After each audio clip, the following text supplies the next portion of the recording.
In the shadowy underworld of organized crime, one name stands out as a symbol of power, ruthlessness, and intrigue: the Corleonesi Mafia clan.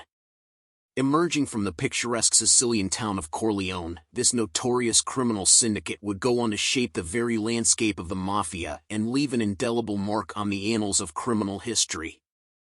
The Corleonesi Mafia clan, often referred to simply as the Corleonesi, rose to prominence in the mid-20th century.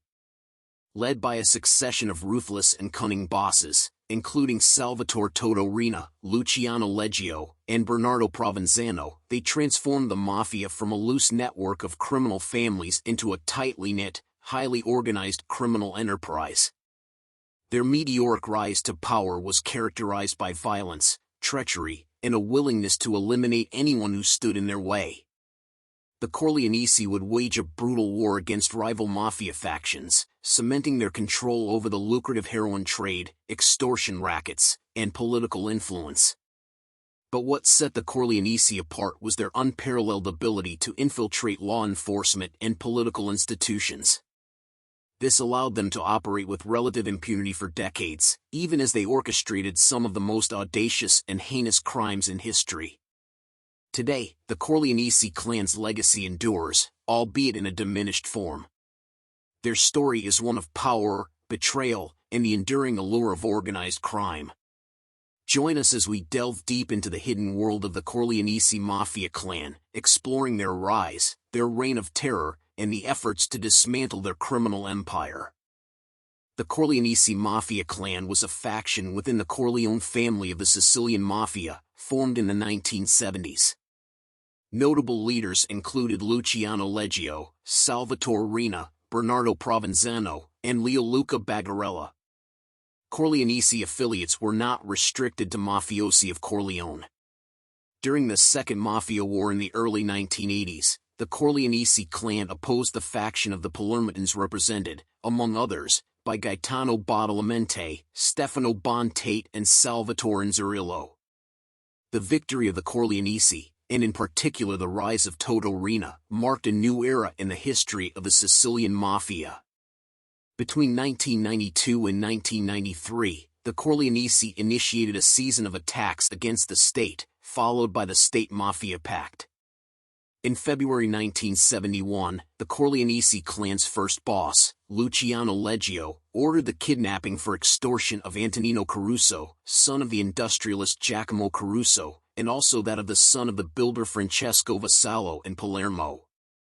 Leggio was linked to the murder of the General Attorney of Sicily, Pietro Scaglione, who was shot dead on May 5, 1971 with his police bodyguard Antonino Lo Russo. He became a fugitive, and was finally captured in Milan on May 16, 1974. He was sentenced to life imprisonment in 1975. By the end of the 1970s, his lieutenant Salvatore Riina, who was also a fugitive, was in control of the Corleonesi clan. The Corleonesi's primary rivals were Stefano Bontate, Salvatore Riina, and Tano Badalamenti, bosses of various powerful Palermo mafia families. Between 1981 and 1983, Bontate and Riina, together with many associates and members of both their mafia and blood families, were killed. There were up to 1,000 killings during this period as Riina and the Corleonesi, together with their allies, wiped out their rivals. By the end of the war, the Corleonesi were effectively ruling the mafia, and over the next few years Riina increased his influence by eliminating the Corleonesi's allies, such as Filippo Marchesi, Giuseppe Greco, and Rosario Riccobono. In February 1980, Tommaso Buscetta fled to Brazil to escape the brewing Second Mafia War instigated by Riina. Whereas Riina's predecessors had kept a low profile, leading some in law enforcement to question the very existence of the Mafia, Riina ordered the murders of judges, policemen and prosecutors in an attempt to terrify the authorities. A law to create a new offense of mafia association and confiscate mafia assets was introduced by Pio La Torre, secretary of the Italian Communist Party in Sicily, but it had been stalled in Parliament for 2 years. La Torre was murdered on April 30, 1982. In May 1982, the Italian government sent Carlo Alberto Dalla Chiesa, a general of the Italian Carabinieri, to Sicily with orders to crush the mafia. However, not long after arriving, on September 3, 1982, he was gunned down in the city center with his wife, Emanuela Seti Carraro, and his driver bodyguard, Domenico Russo. In response to public disquiet about the failure to effectively combat the organization Riina headed, La Torre's law was passed 10 days later on September 11, 1982. Bassetta's two sons from his first wife, Benedetto and Antonio, disappeared, never to be found again, which prompted his collaboration with Italian authorities. His was followed by the deaths of his brother Vincenzo, son-in-law Giuseppe Genova, brother-in-law Pietro, and 4 of his nephews, Domenico and Benedetto Bassetta, and Orazio and Antonio D'Amico. Bassetta was arrested in Sao Paulo, Brazil once again on October 23, 1983, and extradited to Italy on June 28, 1984. Bassetta asked to talk to the anti-mafia judge Giovanni Falcone, and began his life as an informant, referred to as a pentito.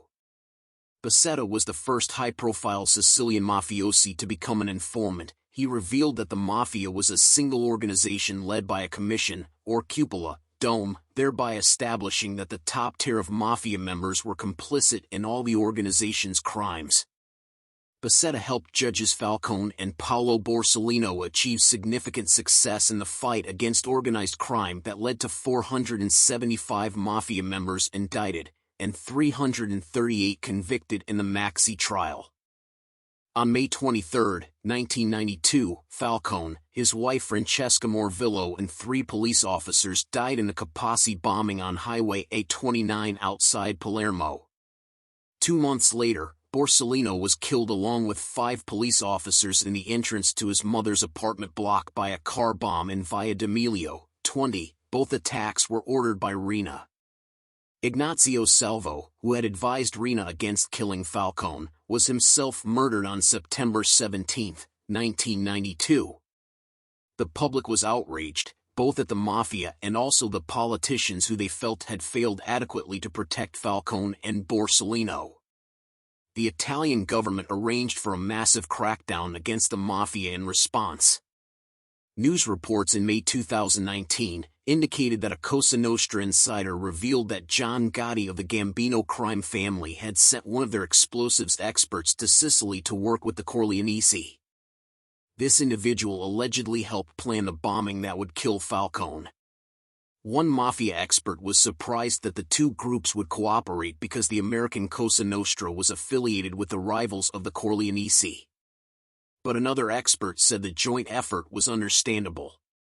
It may be that the Gambinos at a certain point recognized that the Corleonesi had been victorious in the war between rival families in Sicily. There is nothing unusual in the traffic of personnel and ideas across the Atlantic. They were cousin organizations, according to John Dickey, professor of Italian Studies at University College London and the author of Mafia Republic, Italy's Criminal Curse.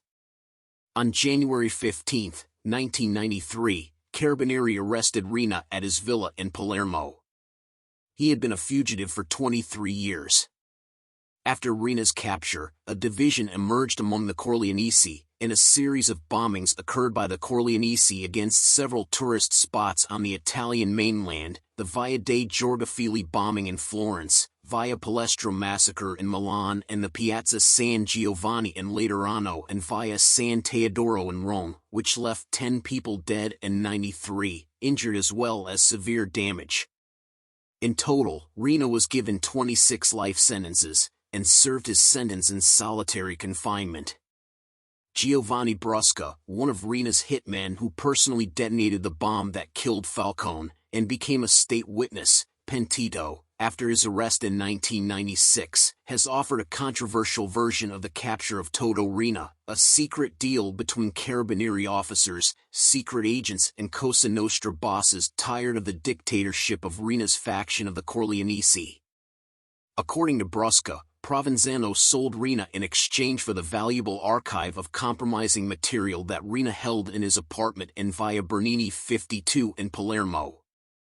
Some investigators believe that most of those who carried out murders for Cosa Nostra answered solely to Leoluca Bagarella, and that consequently Bagarella actually wielded more power than Bernardo Provenzano, who was Riina's formal successor. Provenzano reportedly protested about the terroristic attacks, but Bagarella responded sarcastically, telling Provenzano to wear a sign saying "I don't have anything to do with the massacres." On June 24, 1995, Bagarella was arrested, having been a fugitive for 4 years. In total, Bagarella was given 13 life sentences plus 106 years and 10 months, and solitary confinement for 6 years. Provenzano subsequently took the reins of the Corleonesi. Provenzano had been a fugitive from the law since 1963. Provenzano was finally captured on April 11, 2006, by the Italian police near his hometown, Corleone. After the arrest of Provenzano, the power of the Corleonesi was decimated.